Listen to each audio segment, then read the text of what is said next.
Olá a todos, meu nome é Milena Afonso, sou química, mestre em Ciência e Tecnologia Farmacêutica pela UFRJ e atualmente doutoranda em Ciências Farmacêuticas também pela UFRJ, e foi um prazer ser convidada para ministrar aqui no Simpósio de Tecnologia e Formação Continuada. Hoje eu vou falar um pouco sobre a nanotecnologia e inovação em fotoproteção, o desenvolvimento de um nanocosmético. Na introdução ao mundo da nanotecnologia, o primeiro cientista a tratar sobre esse assunto e sua aplicação foi o físico Richard Feynman, onde, em 1939, dentro do campo da física, ele iniciou suas publicações e, durante uma palestra em 1959, ele sugeriu a manipulação de átomos e moléculas como maneira de construir novos materiais. E dentre suas publicações, uma das mais famosas é a publicação que trata-se sobre a percepção das estruturas das moléculas como novas possibilidades, ou seja, em teoria, seria possível transformar essas estruturas em estruturas bem menores e, dessa forma, ter uma matéria mais resistente. Porém, até então, tudo era teoria e nada havia sido confirmado em laboratório. A nanotecnologia é uma parte da ciência que é ligada à manipulação de elementos químicos em uma escala reduzida, ou seja, dimensões minúsculas, chegando a casa de 1 bilhão de vezes menor que o usual de 1 metro. E quando eles são manipulados nessa escala de tamanho, nós chamamos de escala nanométrica, que vai de 1 a 100 nanômetros. E os átomos e as moléculas eles começam a se comportar de maneira bem distinta, apresentando propriedades diferentes devido aos efeitos quânticos e ao aumento da relação superfície-volume. Essas propriedades das novas características fazem com que essas nanopartículas sejam interessantes para a vida cotidiana, como, por exemplo, no campo farmacêutico, destacando-se a utilização de nanosistemas. E o que seriam esses nanosistemas? Os nanosistemas, eles são sistemas de liberação envolvendo nanopartículas poliméricas, nanopartículas metálicas, nanocápsulas e até mesmo outros sistemas, onde cada um deles possui propriedades e características particulares devido ao seu tamanho reduzido, o que facilita, por exemplo, o aumento da carga dos ativos, a melhora da absorção e a melhora da eficácia.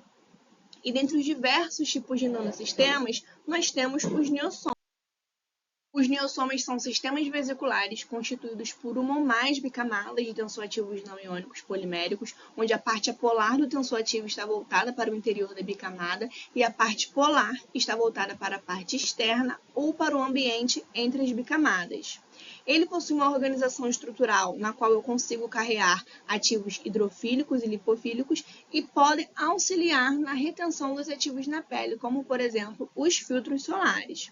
De acordo com o tamanho dos niossomos, eles podem ser divididos em 3 categorias: vesículas unilamelares pequenas, as SUVs, com tamanhos de 10 a 100 nanômetros, vesículas unilamelares grandes, as LUVs, com tamanhos de 100 a 3.000 nanômetros, ou vesículas multilamelares, as MLV. Eles possuem vantagens como custo de produção mais baixo em comparação com outros nanosistemas, além de apresentar maior tempo de permanência nas camadas térmicas, consequentemente reduzindo a absorção sistêmica, o que é essencial quando falamos sobre fotoproteção. Esse nanosistema ele também aumenta a solubilidade do fármaco, tem uma boa biodisponibilidade e podem ser administrados por via tópica, via transdérmica, oral, intravenosa e ocular. E por todos esses motivos, eu resolvi me aventurar e desenvolver um nanocosmético com ação fotoprotetora e hidratante sob a forma de um hidrogel polimérico, contendo filtros solares e um óleo da Amazônia, destinados aos cuidados da pele. Então, eu vou mostrar para vocês como funciona o desenvolvimento de um nanocosmético, quais ensaios eu preciso realizar e quais resultados eu preciso obter para conseguir um nanocosmético fotoprotetor que seja seguro e eficaz. No desenvolvimento do meu nanocosmético, primeiramente começamos com a produção dos niossomos, onde nós utilizamos tensoativos, colesterol. O colesterol é um aditivo muito utilizado para dar estabilidade ao nanosistema. Utilizamos também os filtros solares, já que estamos falando de um fotoprotetor, e um óleo da Amazônia. Esse processo ele consiste em etapas de rotoevaporação e hidratação para que o niossoma possa ser obtido, e uma vez obtido, eu preciso acompanhar a estabilidade desse meu nanosistema, que é um fator primordial para o sucesso ou para a falha da minha formulação. Esse miossoma teste eu acompanhei por 35 dias, fazendo a leitura de tamanho médio da gota e do IPD. O tamanho ele determina o transporte dos princípios ativos através das camadas da pele, então ele tem um impacto na estabilidade e na liberação dos meus ativos, e por isso a importância da adequação do tamanho. Quanto menor o tamanho, maior a chance do nanossistema chegar à corrente sanguínea, o que é um efeito indesejável na fotoproteção. Então, nanossistemas com tamanhos entre 250 a 300 nanômetros, mais ou menos, são tamanhos bons para se trabalhar. E o IPD, ele é uma medida na qual nós conseguimos avaliar a uniformidade da partícula. Quando o IPD ele é igual a 1, significa que a amostra ela é monodispersa e todas as partículas têm o mesmo tamanho. Quando o IPD ela é polidispersa, ou seja, a variação no tamanho das partículas. Um IPD entre 0,1 e 0,3 significa uma baixa polidispersão e é considerado um bom nível para formulações farmacêuticas e sistemas de liberação controlada. Então, com esses resultados durante os 35 dias, eu observei que havia conseguido uma boa formulação para o meu nanossistema, então eu avaliei a sua estabilidade a longo prazo para ver se ele iria se manter estável por mais tempo e, caso não, eu iria realizar mudanças na minha. A estabilidade do meu miossoma ela foi avaliada por 6 meses quanto ao tamanho médio da gota e o IPD, como eu falei anteriormente. Essa estabilidade ela foi avaliada por espalhamento dinâmico de luz no equipamento Zetasizer Nano ZS e através do gráfico de distribuição de tamanho obtido por DLS, foi possível confirmar que o meu miossoma ele apresentou o mesmo padrão de distribuição de tamanho, de particularidade polidispersa, e o perfil das curvas se manteve bom nesse nanossistema. Então, após o estudo de estabilidade, nós pensamos que seria interessante revestir esse miossoma com polímero catiônico. Mas por que é interessante utilizar polímero catiônico em nanoformulações quando nós falamos de fotoproteção? Por ser um polímero catiônico, ou seja, um polímero de carga positiva, e a pele e os filtros solares possuem carga negativa, através de interações eletrostáticas, o esperado é que o polímero catiônico ele interaja com a pele e com os filtros solares da formulação, fazendo com que essa formulação fique retida nas camadas da pele, na epiderme e na derme. Então, ele evita a absorção sistêmica. Então, foi realizado o revestimento do meu miossoma empregando o método do gel iônico, onde inicialmente é preparada uma solução com esse polímero catiônico. Essa solução ela é submetida à agitação magnética até formar uma suspensão especular, onde o miossoma foi inserido. Então, após o revestimento, foi realizada a avaliação da possível presença da carga positiva, onde o miossoma ele foi acondicionado na célula eletroforética do equipamento 90 Plus Particle Size. Foi observado um valor de menos 35 para o potencial zeta do meu miossoma. Um bom potencial zeta ele deve se apresentar em torno de menos 30 a mais 30. Quanto maior a carga positiva ou negativa, mais estável será a micela do nanossistema devido à maior repulsão das moléculas entre si. O valor achado para o meu nanossistema de menos 35 foi o melhor valor que nós conseguimos, uma vez que existem inúmeros fatores que podem influenciar no potencial zeta, e geralmente os estudos apresentam valores positivos para esse polímero catiônico que foi utilizado. Porém, no meio do caminho, nós achamos um estudo que obteve esse mesmo potencial zeta e conseguiu resultados positivos no estudo de segurança da formulação. Então, eu resolvi arriscar e seguir adiante para ver se eu iria ter alguma influência ou não na minha formulação. Feito o revestimento, eu segui para a etapa de determinação da eficiência de encapsulação dos filtros solares, que é um parâmetro muito importante quando estamos lidando com nanosistemas, uma vez que eu estou trabalhando com filtros solares e a quantidade prevista dos filtros vai me indicar um valor X do FPS. Então, eu preciso saber se a quantidade que eu coloquei de fato foi encapsulada para que, de fato, a minha formulação tenha o FPS esperado. E a eficiência de encapsulação ela é calculada como a razão entre a quantidade do composto encapsulado e a quantidade do composto total na suspensão.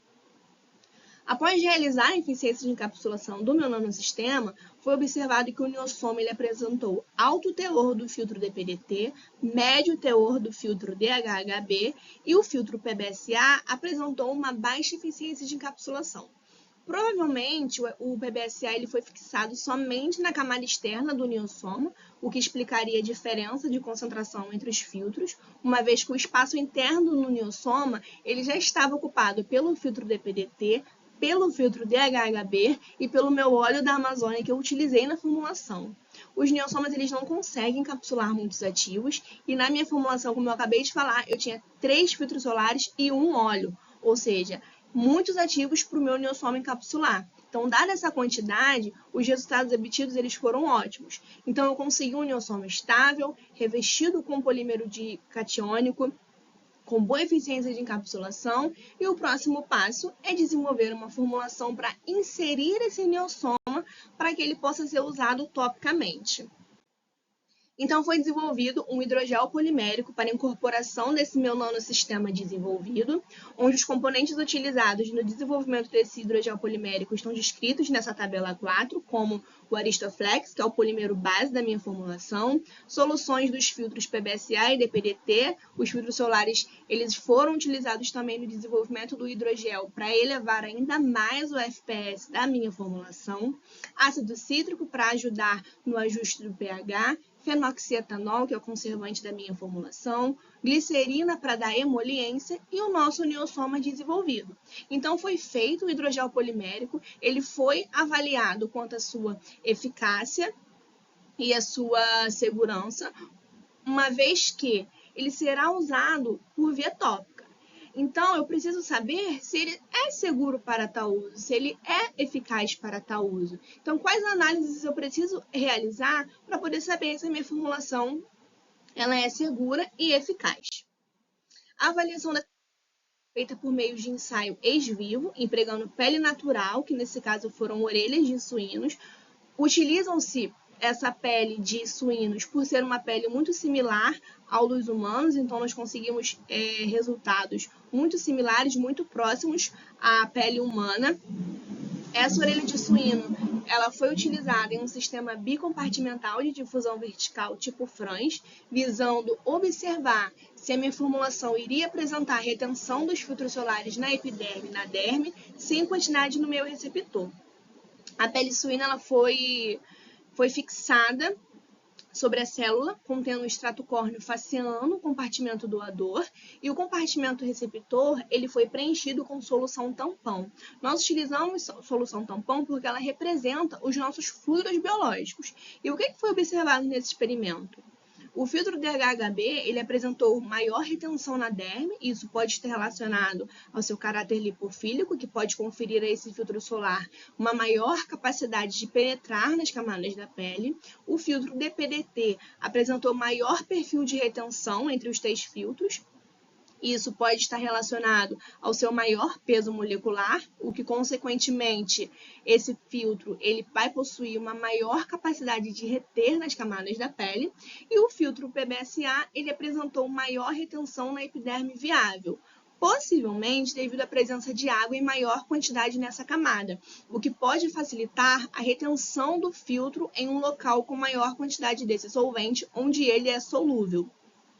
Então, lembra que eu comentei que, mesmo obtendo resultados com valores negativos no revestimento com polímero catiônico, seria possível obter resultados positivos no estudo de segurança? Então, a gente consegue predizer que o polímero catiônico ele contribuiu para manter os filtros solares nos estratos cutâneos, mesmo obtendo um valor negativo no potencial zeta. Então, eu vi que a minha formulação é segura, agora eu preciso saber se ela é de fato eficaz. E quais ensaios eu preciso realizar para saber se a minha formulação ela é eficaz. A avaliação ex-vivo da eficácia do meu nanocosmético desenvolvido, ela foi realizada utilizando a análise do fator de oclusão, que é determinado pelo teste de Vringer, onde a gente utiliza a pele de cobra, e o fator de oclusão ele é um parâmetro que avalia a capacidade da formulação em formar uma barreira na pele, promovendo a redução da evaporação da água e a manutenção da hidratação da pele. Nesse teste, um recipiente de vidro ele foi preenchido com água, Foi fechado com pele de cobra, esse recipiente contendo a água, e a formulação é espalhada homogeneamente sobre a superfície da pele de cobra. As amostras, posteriormente, elas são armazenadas em estufa por até 48 horas, e o peso da água colocado nesse recipiente de vidro, ele é pesado nos tempos 6, 24 e 48 horas. Então, nesse estudo, nós conseguimos observar que, ao final do experimento, a minha formulação ela se manteve com um fator de oclusão acima de 20%, indicando uma média ação oclusiva, e esse resultado ele é esperado uma vez que a formulação ela possui conteúdo lipofílico, o que significa que ela é capaz de promover a redução da evaporação da água e realiza a manutenção da hidratação da pele.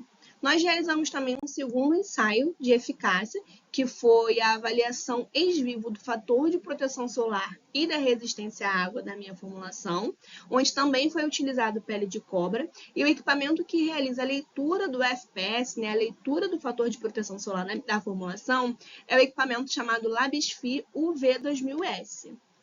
Nesse ensaio de resistência à água, a formulação ela é adicionada na superfície da pele de cobra, que é enquadrada em um molde, e acontecem etapas de pesagem, leitura do FPS, agitação, depois pesagem novamente e, por fim, uma outra leitura do FPS.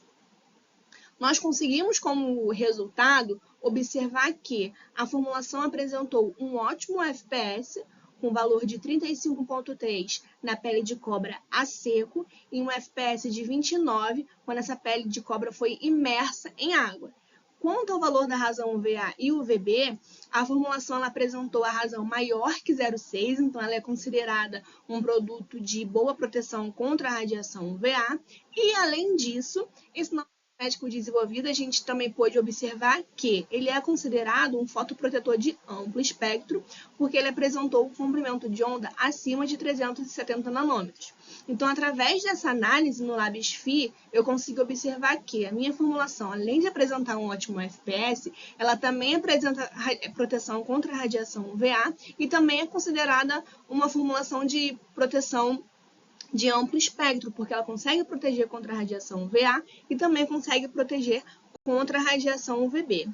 E, por fim, foi feita uma avaliação morfológica do niosoma e do hidrogel em que esse niosoma foi inserido por microscopia eletrônica de transmissão, que possibilita a visualização da morfologia das moléculas com diâmetros em escala nanométricas. Então, as amostras elas foram diluídas em água destilada, depois elas foram depositadas em uma grade revestida conforme vá.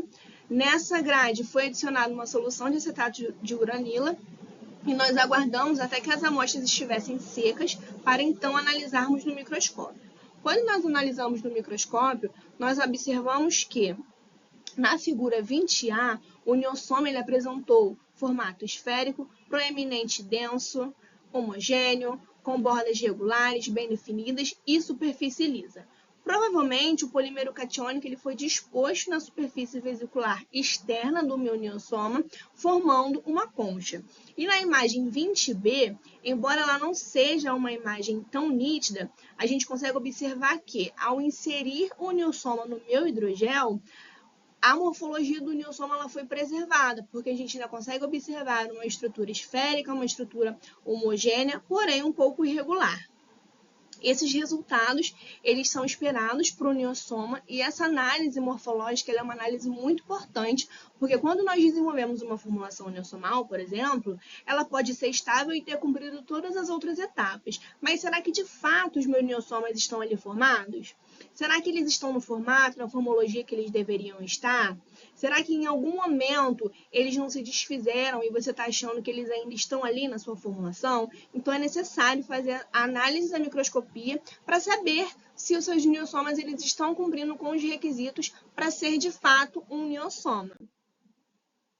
Então, após mostrar todas essas etapas de caracterização e análise de segurança e eficácia que o nanosistema ele precisa ser submetido, a gente consegue concluir que o desenvolvimento do meu nanocosmético contendo os filtros solares e o óleo da Amazônia, ambos encapsulados em niosoma revestido com polímero catiônico, se mostrou uma estratégia interessante, porque ele levou à retenção e distribuição homogênea dos filtros solares na superfície da pele e contribuiu para a segurança do seu uso. Então, após todo esse trabalho de desenvolver algo inovador, por que eu vou guardar isso para mim? Sendo assim, nós resolvemos procurar a Agência de Inovação da UFRJ, que foi criada com o objetivo de traduzir as inovações feitas na UFRJ em soluções valiosas. Ou seja, esse nanocosmético está em processo de patenteamento. Então, eu vou explicar aqui para vocês brevemente como seria patentear alguma coisa. Primeiro, você desenvolveu o seu produto inovador e, após desenvolver o seu produto inovador, realizar todos os testes, provar que ele é seguro, provar que ele é eficaz, você entra em contato com a agência de inovação. Ao entrar em contato com a agência de inovação, você vai enviar um formulário comunicando a sua invenção e eles vão analisar e vão realizar uma busca de anterioridade. Mas o que é essa busca de anterioridade? Eles vão pesquisar tudo o que existe, tudo o que pode ser parecido com o que você está propondo de inovador, desde os componentes da sua formulação até a atividade inventiva, por exemplo, e quando eles realizarem essa busca, eles vão te enviar um relatório de respostas às anterioridades, contendo tudo o que eles acharam parecido com o que você está propondo. E aí você vai responder minuciosamente o porquê que aquilo que eles acharam não tem nada a ver com a sua formulação. E aí, depois de responder ponto por ponto do que eles mencionaram, você vai enviar esse relatório para eles. Se eles não concordarem, eles vão te questionar novamente, você novamente irá defender com unhas e dentes a sua formulação, até que eles fiquem convencidos que, de fato, não existe nada igual ao que você está propondo. Então, quando eles aceitarem, você segue para a última etapa, que é a etapa de redação do pedido de patente, ou seja, eles irão começar a produzir a sua patente. Atualmente, o nanocosmético está na segunda fase, onde eles já me enviaram um relatório de resposta às anterioridades, eu já respondi tudo que eles me questionaram e agora eu estou aguardando o parecer para ver se tem algo mais para responder ou se nós iremos seguir para a redação do pedido de patente. É um processo um pouco lento, gente, mas tem que ter paciência, tem que ter esperança, porque você trabalhou muito, né, para desenvolver algo legal, algo inovador, então não dá para desistir, né? Então é isso, pessoal. Muito obrigada.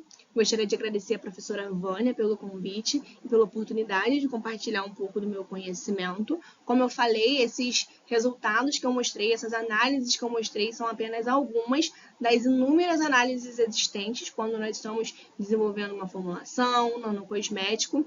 Eu espero que vocês tenham gostado desse assunto. É um tema bem legal. Atualmente, ele vem sendo estudado cada vez mais explorado, principalmente na área farmacêutica. E caso tenham ficado com alguma dúvida, nós teremos um encontro para sanar todas elas, tá bom? Um abraço!